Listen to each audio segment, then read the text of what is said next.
There are 8 secret car functions that everyone should know about. Some of them are useful, some are absolutely ingenious, and some can save your life.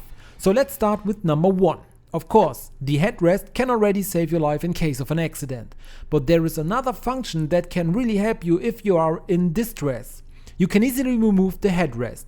Push these 2 buttons in here and then pull it out. Now that you have it in your hand, you can use this headrest to smash the car window. This is especially helpful if you are locked in your car, maybe even after an accident, and you can't get out. Just hit your window with the 2 tips and it will break.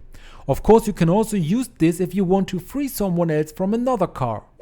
The second function is absolutely ingenious. When you open your glove box and you have a wheel like this on it, switch it to the snowflake. Now start your car, turn on the air conditioning and set it to the coldest temperature. This will divert the cold air into your glove box. You can now use it as a fridge. Fill it with drinks or sweets. Of course, this is especially helpful in hot temperatures. So if you have one of these wheels in your glove compartment, you have a hidden fridge in your car.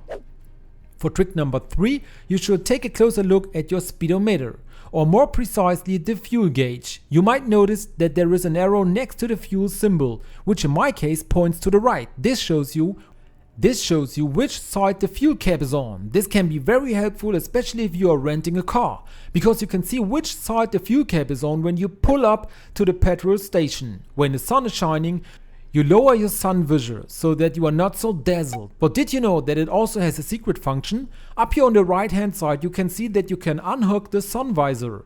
Now you can fold it to the side, and if the sun is coming from the side you can keep it away from you, so you won't be blinded from the side in the future. The next function that almost all cars have, but hardly anyone knows about, is the steering wheel height adjustment. You will find a lever like this on the steering wheel. Turn it down and now you can grab the steering wheel and adjust its height. Depending on how high or low you want it to be, set it to the level you want and tighten the switch at the bottom. And you have successfully adjusted your steering wheel. Now you have a much better overview and can see the speedometer much better. And we have the same thing on our seat belt, because if you press these 2 things together you can actually adjust the height of the belt on the side. So if it's cutting you off in any way or it's too low, you can adjust it here to suit you. Squeeze the mechanism and adjust it to the desired height and release it. Have you ever noticed in the back seat that you have a hook like this next to this handle? You can use this hook to hang things up, for example a shirt or a blouse, anything that shouldn't get wrinkled. While you're on your way to a business meeting, you can easily hang it up here. If you can't think of any other things you can hang there, please let me know in the comments below. And have you ever noticed on your rear view mirror that you have a lever like this underneath? It also has a really ingenious function, because if you are blinded from behind by a car driving close behind you, you can push this lever backwards and turn off the glare. This means that the mirror is folded down and you should no longer be dazzled by the vehicle behind you. Would you also like to know 7 more car tricks that everyone should know? Then be sure to watch the video that I'm linking to you here.